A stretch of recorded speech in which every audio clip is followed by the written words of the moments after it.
And Jen, did you want to?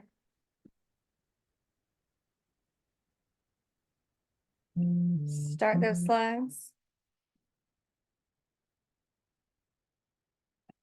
All right. All right. So good morning, everyone. We're so glad to have you all here. We are looking forward to spending time together today, and this is our agenda. So just a reminder that this is one of our sessions where we'll get some time in the first hour to connect. You all will get to pick some topics, and we'll get some time to do a little chat connection and then discuss the topics that you choose in some breakouts. And then our second hour today is going to be really focused on expanded learning. And we have some lovely friends here who are going to be sharing and supporting all of you. And then you'll get time again to have breakouts and conversations around expanded learning and your needs and goals there. So you are getting in the chat right now a bit.ly link, or you can see that QR code that's on the screen. And please go ahead and take a moment and choose a breakout topic, either by clicking on one that's there in that Google form or writing in your own topic if there's something else that's floating your boat right now that you want to discuss. And this is how we are going to make our rooms for our first hour so that you all can have some chosen topics based on what's going on in your programs right now, what's on the top of your mind, and what your needs are. So I'll be quiet for a moment and let you do that.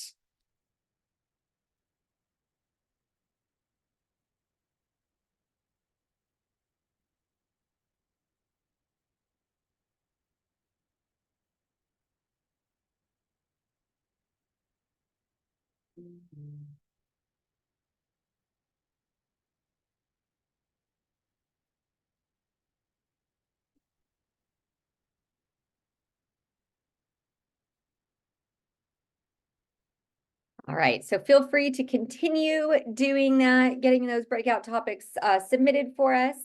And we are going to just continue on a bit to chat about our day. So we are glad to have you with us today. You can go to the next one, Jen. Thank you. And we wanted to share with you, if you haven't seen it yet, as part of California's 4th climate change assessment, there was a lot of data. There's these regional reports that really help us think about mitigation strategies and work within our different parts of California in terms of who might be the most affected by climate change, who is the most vulnerable, and what conceivably the mitigation and adaptation strategies are that we have. But one of the overlooked reports that is part of that 4th climate change assessment is this summary report from the tribal and indigenous communities.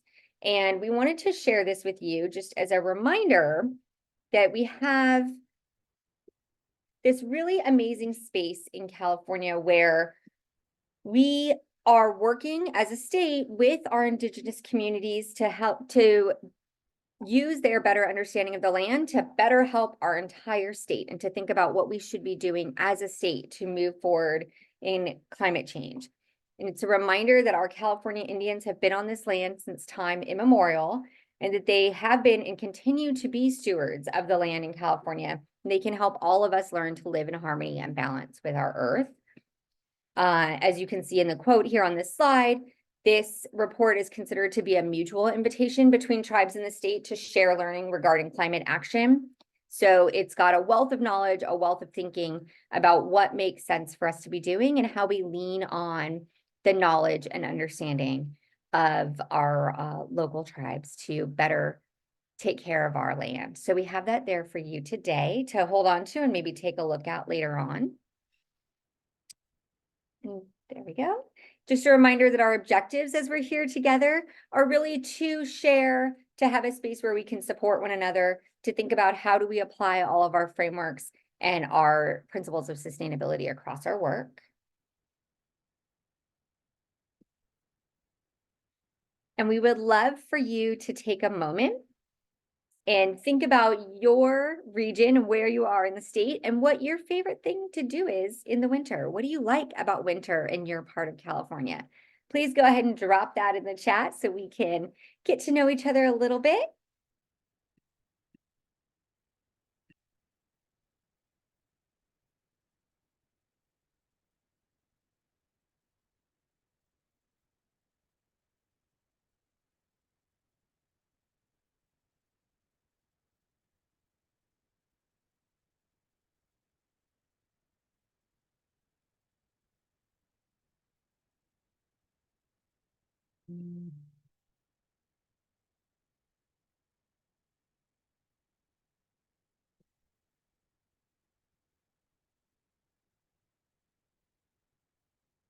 I love this. Okay, so we are getting your breakout rooms ready here. If you are going through these or typing and you haven't gone through them, scroll up a little bit and see what's there. I'm seeing a lot of amazing things about fog and mushrooms and cool evenings and sunsets.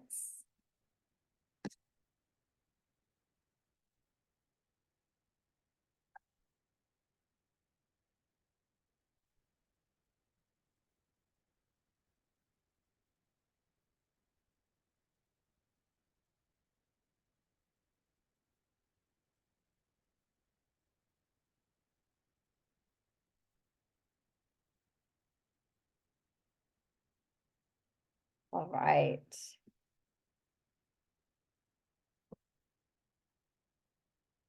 Thank you.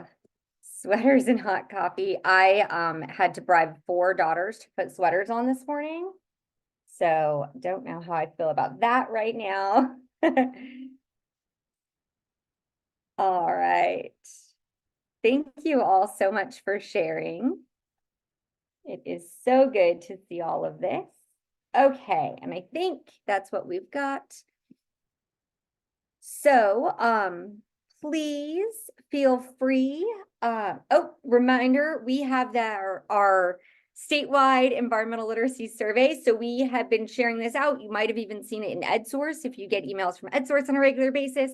But please take your time to fill this out, to send it to admin and teachers that you work with. We want to get as much input from educators in the state of California as we can to better understand what's happening with environmental literacy around us. So please take a look at that. You should have it at some point in your emails. Take a look at that bit.ly, go ahead and scan that QR code and hold on to it. And we would love it if you could share that out with your networks and the teachers and educators that you work with. All right, Jen. And you might have to refresh before you show the chart.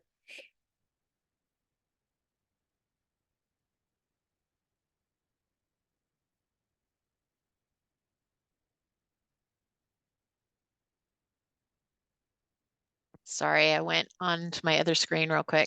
No worries. Now I'm refreshing and it's slow. There we go.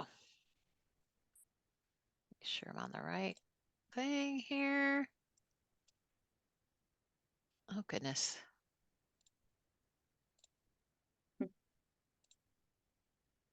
There we go.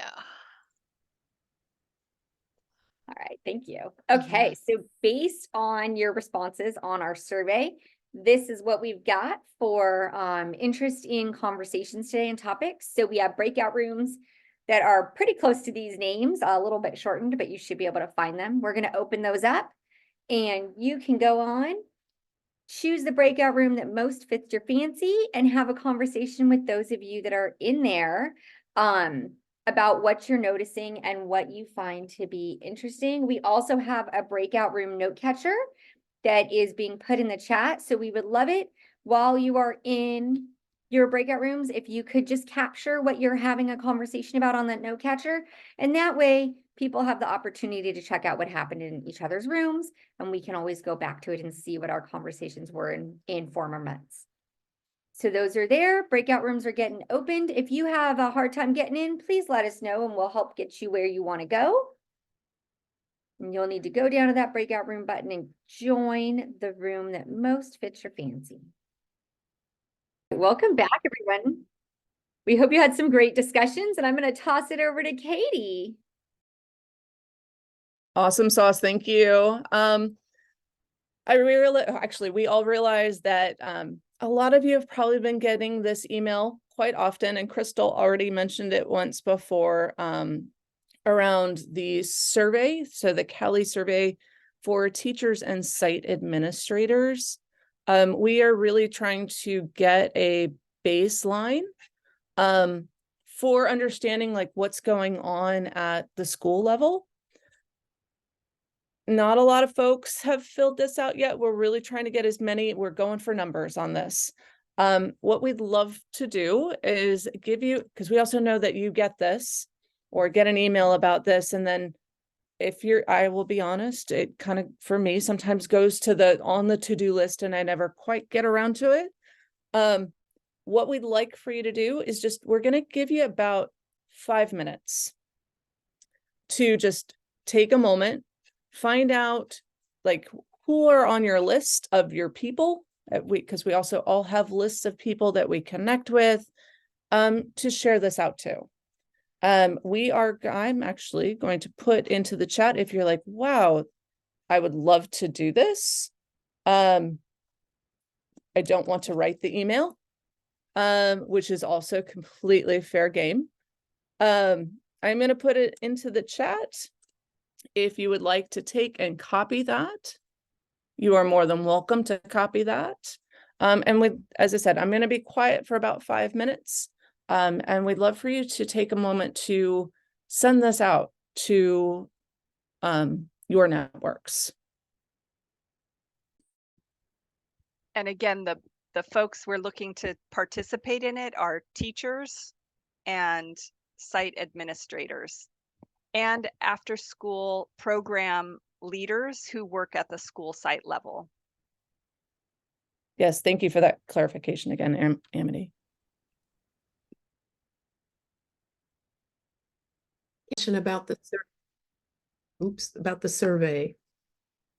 When I clicked on it, it looks like you're just basically giving your name and agree to participate in the survey. And then you push submit. Does it take you directly to the survey or then do they email it back to you?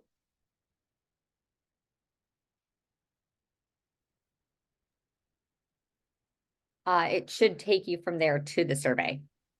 Oh, okay. Okay. Yeah. But we are looking for people who are proximate to students in schools to be taking it. So I work with Anthony here at LACO, and he covers all things STEM. I cover all things social studies, history, social science. So I want to put this out to my network because I have a listserv that goes out to 2,500, mostly teachers. So I just want to make sure I understand it before I send it out. Thanks, Michelle. And yeah, that's Thanks. it. That would be great. We definitely Yes. want teachers outside of science. We want all teachers K-12, as many as we can get, so we have the best perspective of what's happening in California. Okay, great. All right. Okay, folks, that on Zoom, 5 minutes when you have to be quiet is the longest 5 minutes in the world. So that was about 5 minutes. I'm going to put into the chat gots and needs for this first hour, if my computer will allow me to do that. There we go. What we'd like to do next is give you a chance to do some gots and needs on our gots and needs Jamboard. And then also get up, take a break, get some stretching done, go outside, take a deep breath. It was beautiful, beautiful and foggy here in Orange County this morning, which just brings me lots of joy. And we'd love if you are able to stay on for our optional hour 2. We have some amazing folks talking to us around expanded learning. So that will be our second hour. So please turn your cameras off, get up, go out, fill out that gots and needs Jamboard, and we will get started right around 10 o'clock. So that gives you some time to do some stretching. Thanks so much, y'all. We're going to go ahead and get restarted. We might have some folks just joining for the second hour deeper dive, which is fine. We welcome for this community of practice. People can opt to attend just the first half and then take off, or stay for both sections, or just come for the second half if the topic is very relevant to you with the deeper dive.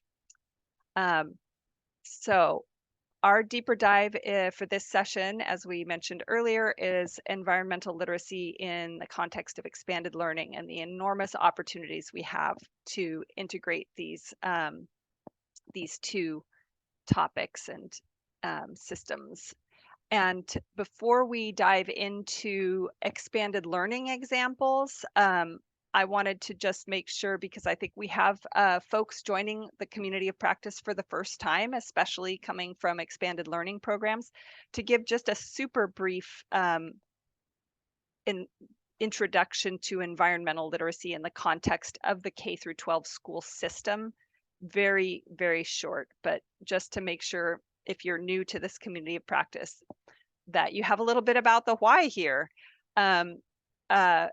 Why, you can see, is a pretty foundational part of this, that the environment is where we get everything for our survival. It's the home of biodiversity on our planet. It's where we get everything for our food, shelter, and medicines, our natural resources that we depend on, clean water, air, healthy soil for our food to grow.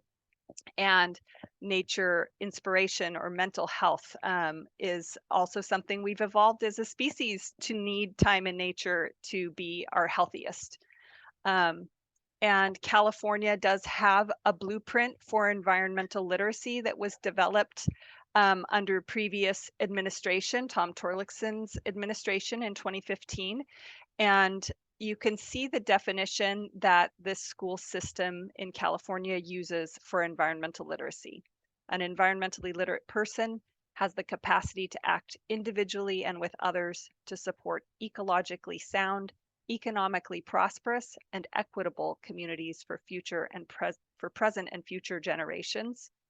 And then goes on to emphasize lived experiences for students within education, not just in the classroom, but also experiential and outdoor learning that will give students the knowledge and skills and understanding of environmental concepts to be able to be informed decision makers. So that's our purpose. And another why for us is that we know the status quo is not working right now for our survival as a species. Natural resource depletion and our building of human landscapes on top of natural landscapes, and the incredible increases in pollution are all leading to these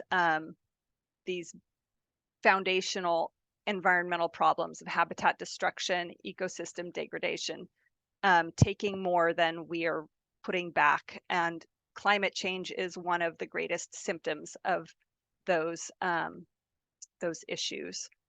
And so the crisis really demands action, and schools are a place where we have students who can learn about how to take informed action, as was outlined in that definition, but we cannot leave the children in charge of all the action. We need all the adults to be their allies and partners in this response. And so this is our all hands on deck moment.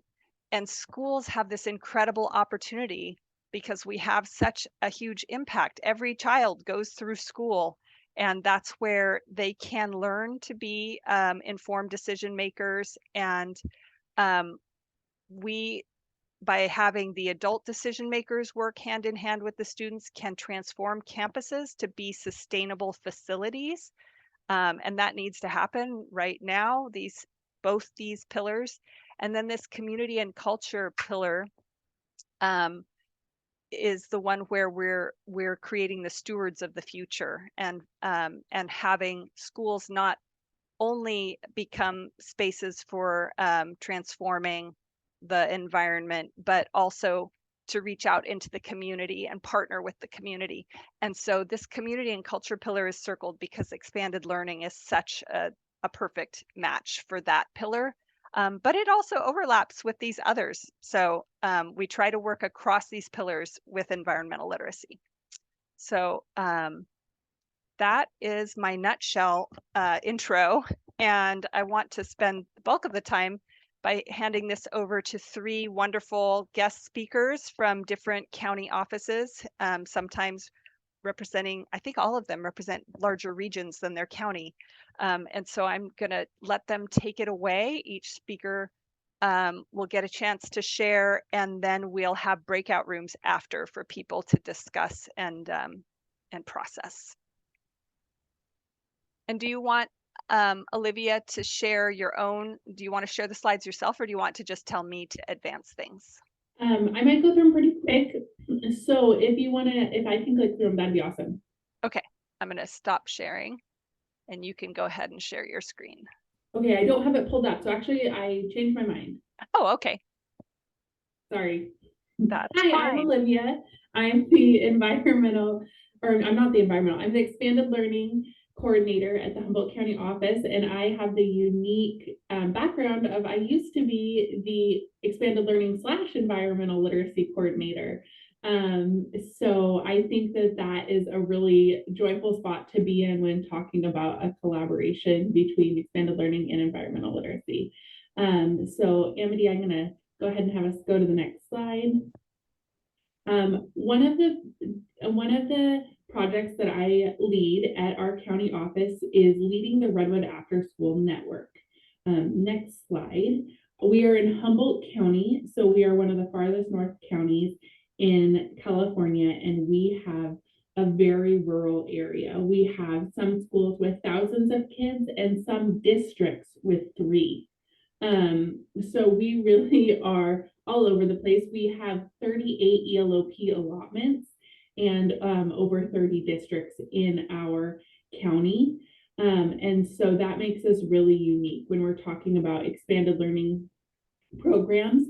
We have a variety of ways those are funded. We have multiple 21st century and ACES grants, and then the ELOP apportionments from the state as well. So when we're speaking about our programs, oftentimes the opportunities that we provide are being paid for either through ELOP funds or those grant funds, or a combination of both.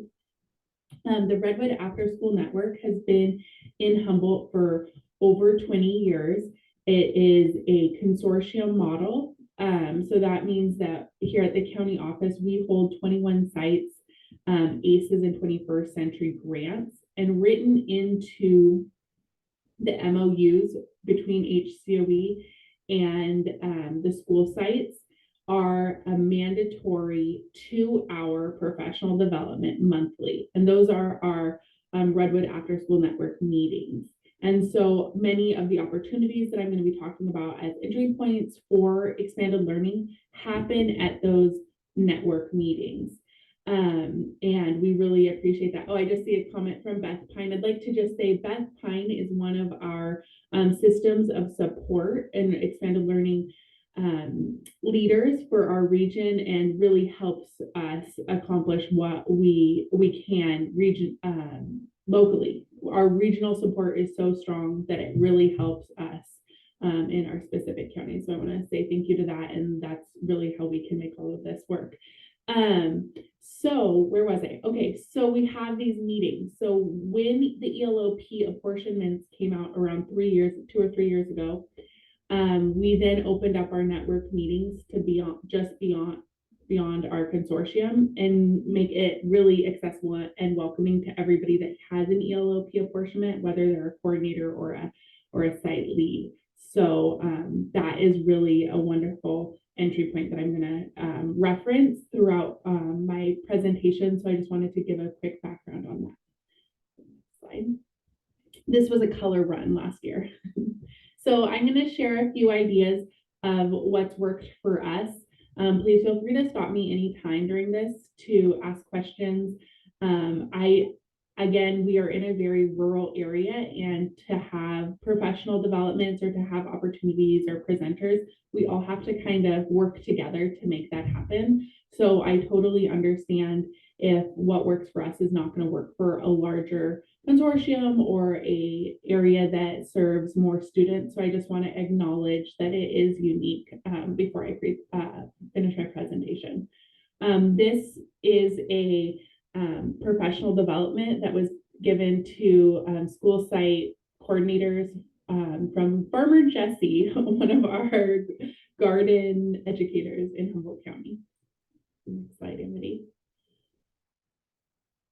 So one of the major expansions of expanded learning are more summer and intersession days. So those are 9-hour days that we now joyfully get to fill, and we need curriculum to do so.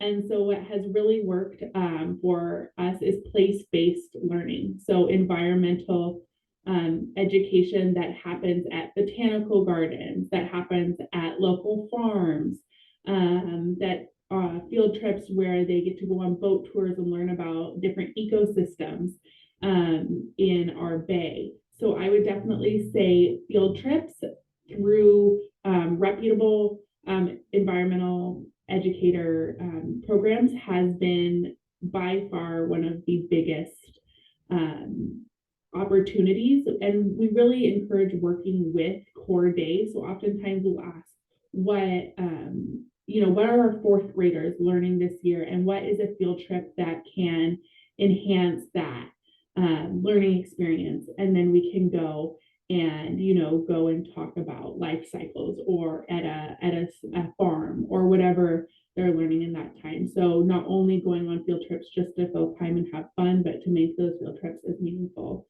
as possible.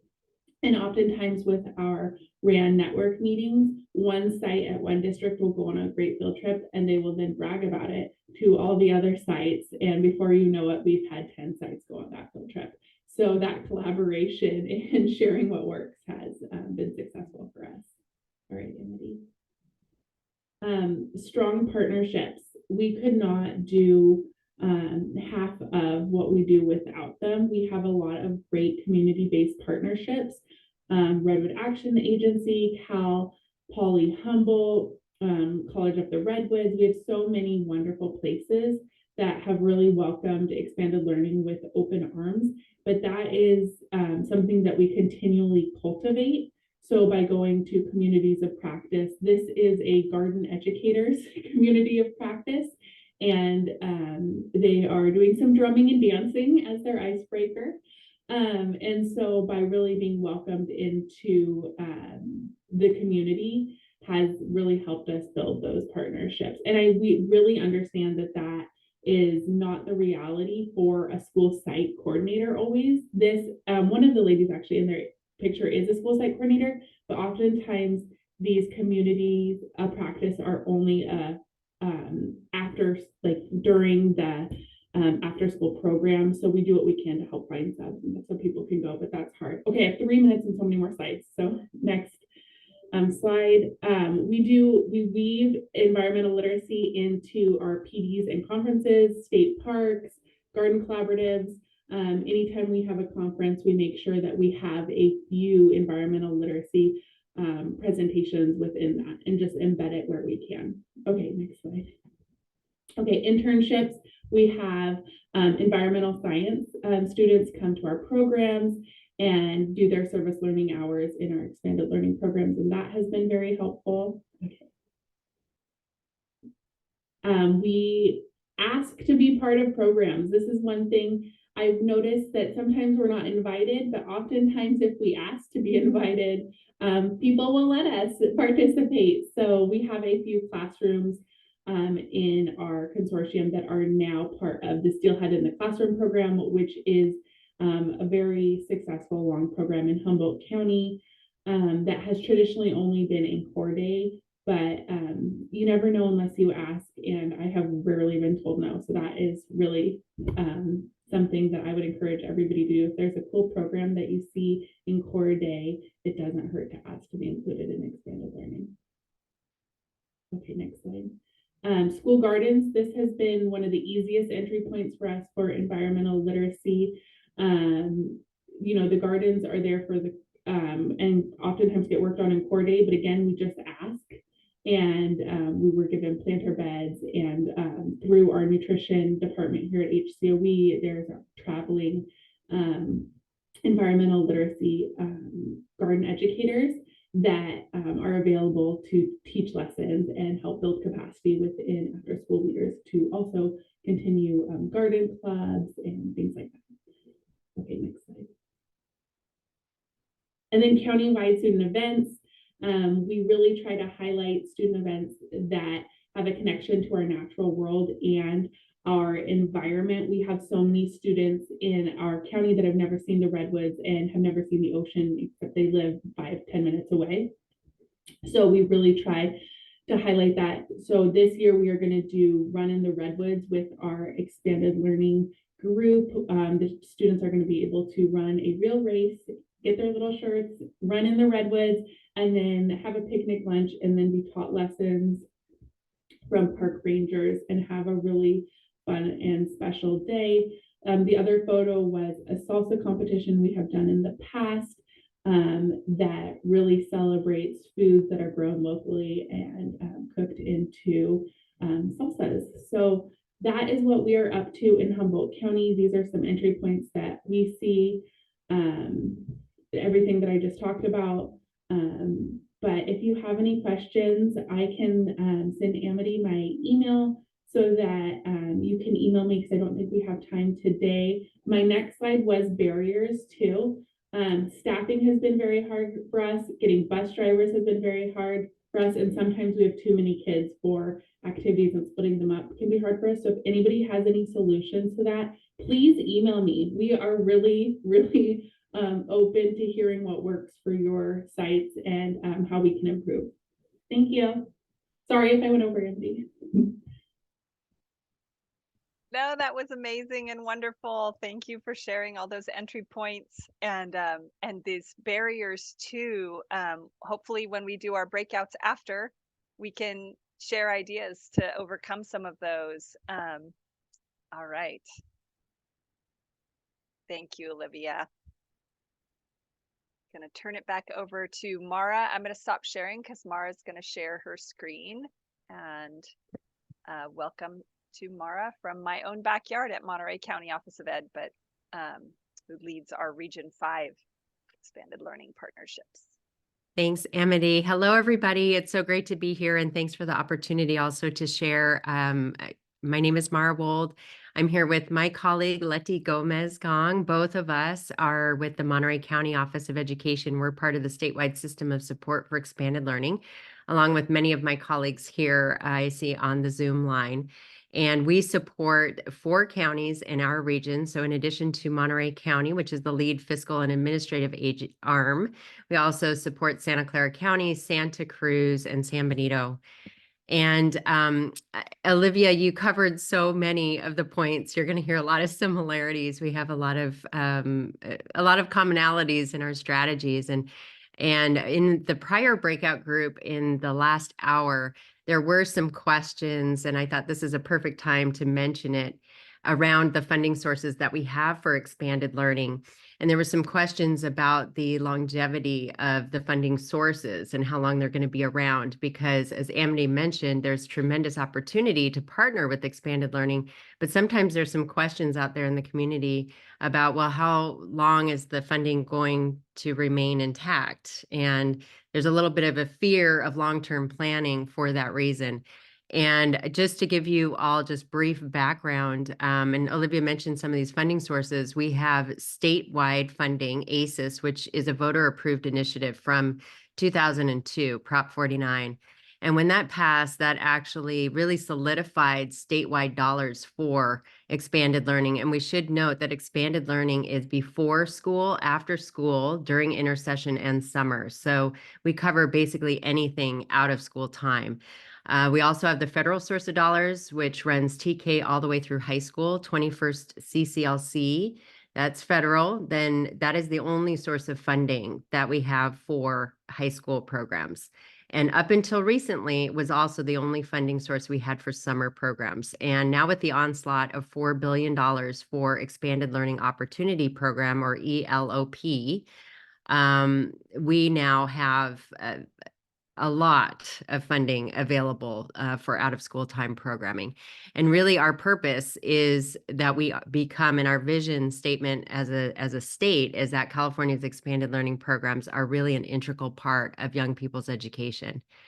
And we, again, provide those year-round opportunities that prepare them for college, career, and life. And we are very much grounded in quality standards. So I put that on the slide because I think there's so many connections to the curriculum pieces that you're looking at within your support of core day teachers in across the state. And so really our charge is to help support core day educators, to not be their child's first teacher, but really to provide experiential hands-on learning opportunities that really bring those core competencies and to life. This, to me, that I have such great passion around, the idea of skill building and youth voice and leadership and active and engaged learning, and all of what Olivia just mentioned in her presentation connects so deeply to all of these quality standards, but those three in particular, because we have the opportunity to take our learning outside, to expose our kids to a world that they may not have access to in a classroom. So you mentioned field trips, Olivia, and this is again another really huge way that our programs in expanded learning are making those connections to outdoor learning and experiences that bring those quality standards to life. And some of the pictures here, you mentioned rural and getting out. These little kids on the boat and down here at the park, they're also in a very rural part of Region 5. And it was their first opportunity to actually go and get out in nature and understand, and see the ocean. Some of these other photographs are with green buildings. So our partnership with local and city government, where is the top one there in the center with the plans, that's the mayor of Sunnyvale, and they have a brand new green building, and it is amazing. And to have that exposure as part of a field trip for kids to be able to see, what does a green building look like? What kind of jobs are available? In whether it's local government or going to maybe the high tech industry, where we visited Mainspring and the Silicon Valley recycled water treatment plant. These again are opportunities where our kids are being exposed to the possibilities of the future. And that was really exciting and eye-opening, not just for me as an adult, but also for these kids. So we're continuously in our region looking for ways that we can expose our kids to greater opportunity, and starting early in that process. I think when we wait till high school to expose the kids to careers, we're too late. I think it's got to be older elementary and even middle school where they have these opportunities to get out and see what's out there so that they can think and dream about what's possible. So we are a lot of us on the call here today are part of the statewide system of support, but we're also leads of something called the California STEAM Hubs. And this is a logo that was designed by a young person in expanded learning. And as a collective group, we are very much committed to increasing the capacity and confidence of our after-school educators to lead good STEAM learning. And I know in Region 5 for us, our passion is about a collective impact around environmental literacy and sustainability, particularly because our region has been so hard hit by climate change recently. We had the fires in the Santa Cruz Mountains in 2020. We have had floods and crazy windstorms that wreaked havoc. You name it. I mean, statewide, we've been impacted. Region 5 has certainly been impacted, and some of our families are still actually not able to get back into their homes. So for us, this is very deep. It's really personal in terms of how we build educator capacity to implement environmental literacy in a good way, in an intentional way. Really with the why being that we want to increase our awareness and appreciation of the environment, have agency, develop staff agency and student agency to take action. the connection to careers, which I mentioned, and then of course, create a next generation of environmental stewardship. Amity mentioned this earlier. It's not about leaving this generation with all the problems to solve, but how do we approach it with the mindset of co-creation of solutions and doing it together. So that's really the approach that we take, and why we're so deeply committed to this. And Olivia, you mentioned it earlier. I'll say it again. Nothing happens without partnerships. And we've had over the past decade incredible partners. These are just a few that we have who've really helped support us in developing a collective vision for what we want to see in Region 5 relative to our young people thriving. And I can't say this enough, that without the partnership, we would not have been here. And Amity, thank you, and Jen too, because through our connection through our Region 5 STEAM Institute, we learned of the Summer SELP Institute, and that's the California Environmental Literacy Program Institute that you all arranged last year at Sky Mountain. And what a phenomenal opportunity. This was amazing for us to be, and there's Letty and myself up there in the corner, just to learn about the various strategic action plans that each of our county offices of ed was developing around environmental literacy and sustainability. And then we also embarked in a training on nature journaling. And Jen Boyd, you see her up there. She's amazing, by the way, if you don't know her. She does a lot of incredible connection between nature journaling and social emotional learning. And social emotional learning is definitely an area that expanded learning excels at. We really target SEL. And so to combine our environmental literacy with SEL is such a beautiful connection for us, and also low-hanging fruit. So since then, since we attended the SELP Institute in summer of 2023, Letty and I do what we call it's Rev Up Conference. This is our annual event. We've been running it for 27 years now.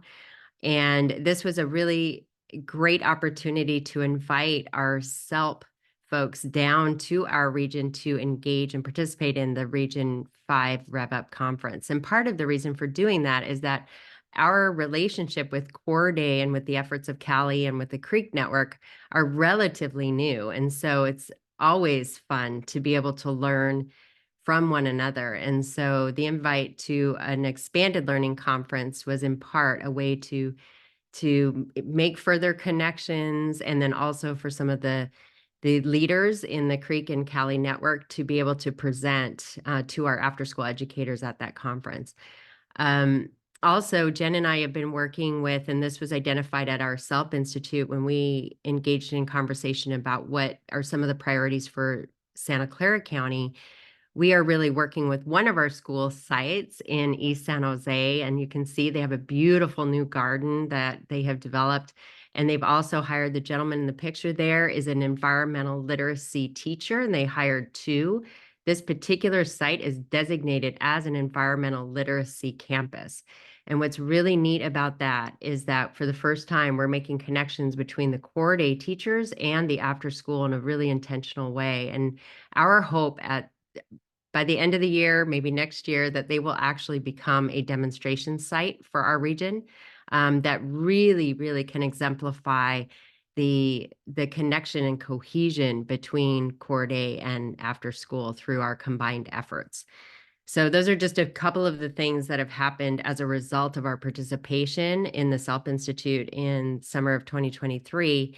And then going back to really our charge as a STEAM hub, we are all pretty much required to provide some level of professional development. In other words, when we look at building capacity and confidence of our staff, how do we do that? And there's a lot of different ways, but one of the ways that we are embarking on now is, what does that professional development look like? We know we need to plant some seeds with background knowledge and provide some training. But we also need to dig in more of a community of practice type of setting to learning labs where there's hands-on interaction with curriculum. And in doing so, I think our staff then become a lot more confident and feel like, okay, I don't really have to be a total expert in this area, but I do need to have the mindset, a growth mindset, and I need to have the mindset of it's okay to try things on and be a lead learner. We've really adopted that term of lead learners, and we're all lead learners in this because it takes it takes the pressure off of anyone feeling like they have to be an expert in this in order to make an impact. And we do know that once that confidence and things start to roll, that there will be the opportunity to really expand it to others. So this is what it looks like for us. Going back to the partnership slide, I mean, we rely on our partners to help us to present content and to make connections to environmental literacy curricula that might be occurring during the day that is low-hanging fruit that might work well in expanded learning. We're still exploring that. I don't think we have all the answers. But we're going to learn a lot this year, and you'll see here on our flyer we have in our scope and sequence, we're starting with nature journaling and mindfulness because we do know that that exposure is just so important for our young people. And Melinda Nakagawa is local to our region here, so we're very fortunate that way, and we're bringing her in to do some work with us and then some ongoing coaching after she actually does her training. Trevor McKenzie, if those of you who don't know him, he's amazing. He's actually an educator and author of the book Inquiry Mindset. He's based in Canada, but he's done some work with us and with Region 2 a couple years ago when we were in the midst of COVID. We did some joint training around inquiry, and he has done some recorded videos with us that are catered to environmental literacy and sustainability. And so a lot of the examples he used very much tie into EL. And then, of course, Jen and Amity, from this call, I really rely on them as my mentors and just curriculum experts and really helping us as guides on the side. And I'm very, very excited about a new partnership we have with the Silicon Valley Youth Climate Action. And Rohan Pandit just got back from COP28. So he was in Dubai for those conversations around environmental literacy, and we're in constant contact about how we can incorporate youth voice into what we're doing with our expanded learning educators. So we'll have him in for a session as well, but these are, again, ongoing conversations that we're having as part of our network. So I'm talking fast, but I know that's because I'm running out of time. Am I doing okay? We're past. Oh, perfect. Your thank you slide. We need to move on if we're going to have any time to discuss and have questions. So, but anyway, thank you again for the opportunity, and I'll pass it on to the next. Thank you so much, Mara. I love getting, we don't have an expanded learning coordinator at my county office of ed in Santa Cruz. And so Mara being our regional coordinator and Letty as a team are absolutely essential to my work in our region. And I'm so grateful to have you here today and to have you share your work. So let's see, next up, Monica Dennis is going to share, and then we're going to do a little breakout. Just take a deep breath while we figure out whether Monica wants to share. Maybe look away from your screen for a few seconds. Monica, you can go ahead and share the slides. Do you want me to share? Yeah. Okay. All right. Give you all a little break while I do this.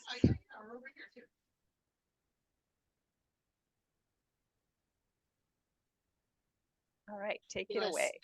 All right, I'm Monica Dennis. I'm the program manager for Region 4. Region 4 contains 7 counties. Alameda is our home base, but we are also found in San Francisco, San Mateo, Contra Costa, Napa, Marin, and Solano. So we have a wide scope of different types of ecosystems, which does put some complexity into the problem of how do we address it all. But I had the privilege of being part of the Cali Fellowship, which helped broaden my scope of what is out in my county through their Green School Tour. So on the next slide, just want to go over why County offices and district offices should be reaching out to expanded learning. According to a study by the Life Center, most of the learning time that students have is outside of school. That 18.5%, that's what's happening in schools. Let me also quantify it for you. If you are an English language learner, only 11% of their school day is spent talking. And so that is one of the things that we are also attempting in our region to do, is to address English language learners and how to improve their skills so that they may reclassify. When we're talking about learning and expanded learning programs, it's not just the same drill and kill, replicate what has happened in the classroom, because we know we want to integrate NGSS and environmental principles and concepts. We want to have that opportunity for students to, as the title says, expand what they are doing in the school day. And that happens through community partnerships, as my two colleagues from Humboldt and Region 5 spoke to. Reaching out to those community partners is a terrific way to do that. So let me take you to the next slide about how we are starting to integrate this into our STEAM community of practices that we hold here in Region 4. What we're trying to do is really get students out into the environment and take a look around. And so for one of our COPs, we said, well, if you can't get anywhere, because sometimes field trips are not optional. I think Humboldt spoke to it, the transportation, the sheer number, all of that has to be choreographed. And it's a very difficult task, which can oftentimes cause people to turn away from the opportunity to explore nature. Next slide. So one of the easiest methods is to just stop and take a look around what you have in front of you. I know one of the major environmental initiatives is to create green spaces at school, which is like to put a tree at the school, because remember the old days of a blacktop, right? That's really not good for our students and their health and wellness. And so one of the COPs was to take a look at observations, and as Region 5 mentioned, journaling, which is a great connection between the school day and after school. Oftentimes in the classroom, and I had spent many decades in the classroom, I didn't have time to do some of the great performance assessments that could be done after school, like solar ovens, or building a mini ecosystem in a bottle and watching it grow, or just sitting back and observing and listening to the nature in the schoolyard. And so through our COPs in Region 4, we're trying to open up the eyes of our participants that this is within your reach. And with the support of community partnerships such as our local waste group, as well as water entities, we're opening up the possibilities for that.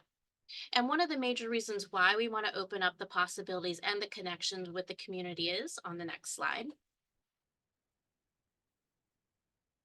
The fact that students in our programs often come from communities that are most affected by environmental concerns. So if you take a look at this diagram here, Oakland is one of the cities in our region.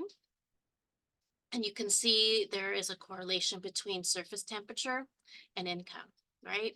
The lighter shades of red, that's surface temperature, low surface temperature, where on the opposite graph in green, you see the higher incomes, darker green, are showing that, if you live in a higher income area, you're actually breathing better air.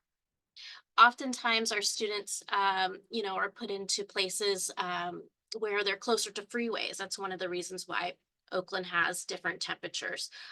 Some of our students in Martinez live near the oil refinery. Just last week, they had to be shut in because of the poor air. And so having them become more involved with their environment also helps them become more conscious of environmental justice. So to help promote that, onto the next slide, our region is going to implement in our next round of COPs, the Expanded Learning Green Site Award. And I feel like I'm with family right now. I got my expanded learning family. I've got my environmental literacy family. And through collaboration, not only was I inspired to put this initiative forward, but I really leaned on many of you to help me figure out what a green site should be doing in order to really make the change. And with my expanded learning family, you really understand what expanded learning children can be doing with their site coordinators. So that will be launching sometime in the spring. So if you want to reach out later after it's launched, you can hear all my tips and tricks about how to implement this in your own region. One of the big takeaways from the Green Tour, which I was so excited to go on, and I met many of you in person, was the fact that when I did reach out to the environmental instructor on campus, and I said, have you asked about the environmental literacy program in your expanded learning program?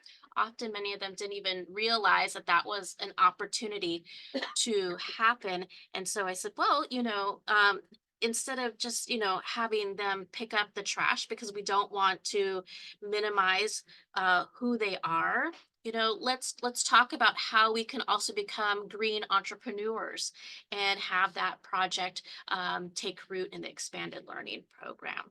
So I appreciate your time. I love being in this space with my expanded learning and my green family, so thank you.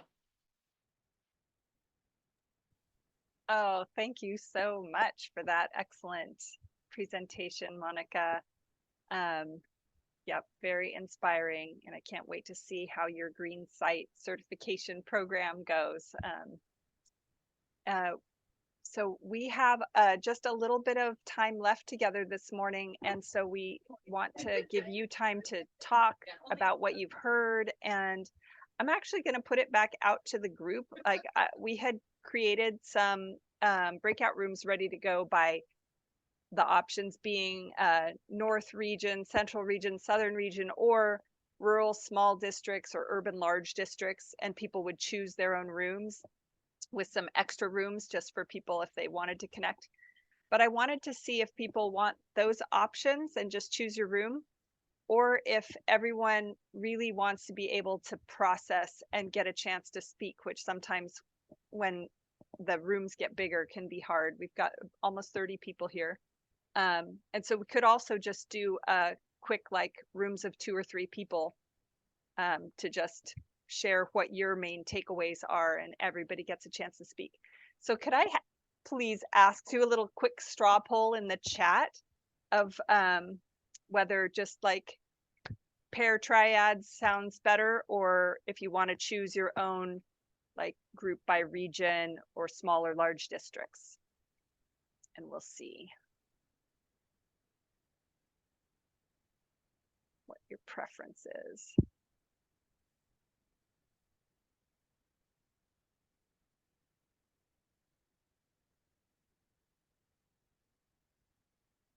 Just drop it in the chat.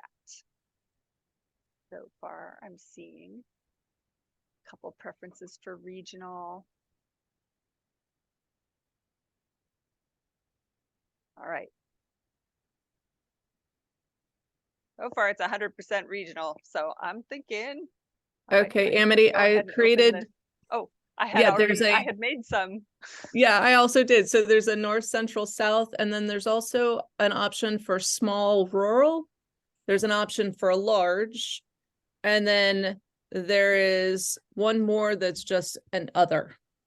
So if you are here with some colleagues and you wanted to go in specifically with some colleagues, there's going to be some other rooms in there. That's so great. I will open up the breakout rooms now. Yep. And we'll have about 10 minutes in these, maybe, yeah, 10 minutes.